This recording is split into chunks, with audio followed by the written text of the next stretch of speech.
Today, the Justice Minister of South Africa, Ronald Lamola, spoke at the International Court of Justice to make the case against Israel's genocide on the Palestinian people. It's a really powerful speech. I encourage everybody to go watch it. You can find it on TikTok, Google, Twitter, YouTube, Al Jazeera. As he says here, the October 7th attack cannot justify a breach of UN Genocide Convention. This is very well deserved, and I'm very happy to see that South Africa has stepped up to try to hold them accountable.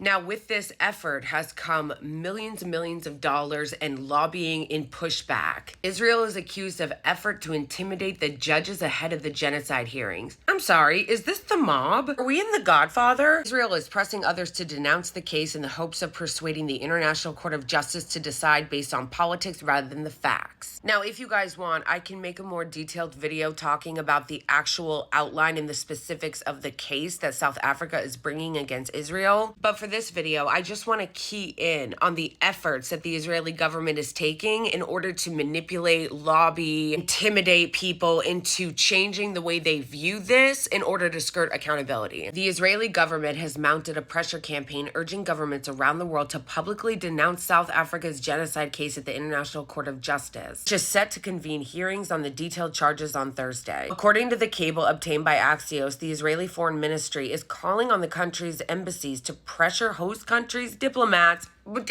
crazy, and political leaders to swiftly issue an immediate and unequivocal statement along the following lines. Publicly and clearly state that your country rejects the outrageous, absurd, and baseless allegations made against Israel. Israel says it only means to defend itself. You guys got a funny way of defining defense by eradicating Hamas, the Islamic group that rule Gaza. Hold. You're not trying to eradicate Hamas. Okay, I just want to I've said it a million times, I'm going to keep repeating it. We just need to be really clear about this. When they say eradicating Hamas, that's not their goal. It is impossible to eradicate Hamas. It's impossible to eradicate a group, an ideology, a movement. And they know that. That is not their goal. Their goal is to wipe out as many Palestinians as possible and to displace what is left of them out of Gaza and the occupied West Bank and take over the land. And it's not conjecture, okay? If you actually go and read some of the statements, watch some of the interviews of Israeli officials, they will say this. It is only here in the West that our media and our leaders tell us that the goal is eradicating Hamas. In fact, let me show you a clip, one of countless clips you can find online of news media in Israel and Israeli officials saying what their goal really is. כמה שפחות יהיה לחץ ברצועת עזה של גורמים שנכון, הם לא אולי בלתי מעורבים עכשיו, אבל הם לא אוהבי ישראל, הם מחנכים את הילדים שלהם לטרור. הייתי רוצה, והיינו רוצים לראות, ודיברנו על זה בישיבות ממשלה.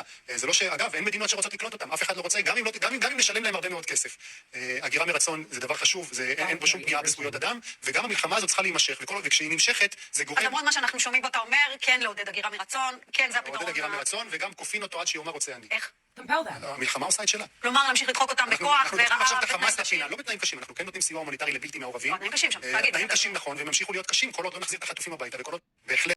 That line right there. We should encourage voluntary migration and we should compel them until they say they want it. And then when the other interview goes, what do you mean? How? He responds, well, the war does what it does. I don't know how much more clear that can be. He's being very clear.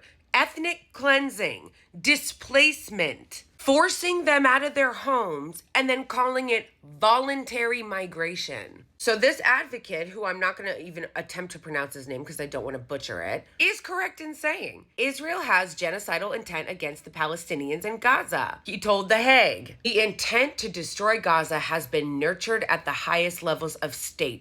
Correct.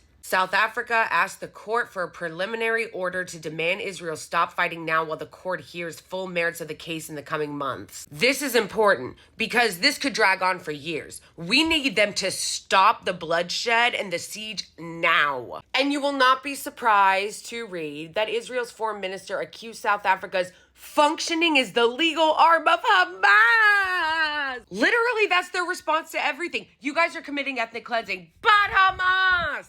You guys are genociding the Palestinian, but Hamas! These people are self-parody and using but Hamas in response to anything and everything that you're carrying out against the Palestinians and your war crimes is not gonna fucking work. Because we're not gonna allow it to work. We're not gonna just let them continue to run their propaganda and run the media narrative. We're gonna continue to interrupt it. Free Palestine and justice for Palestine.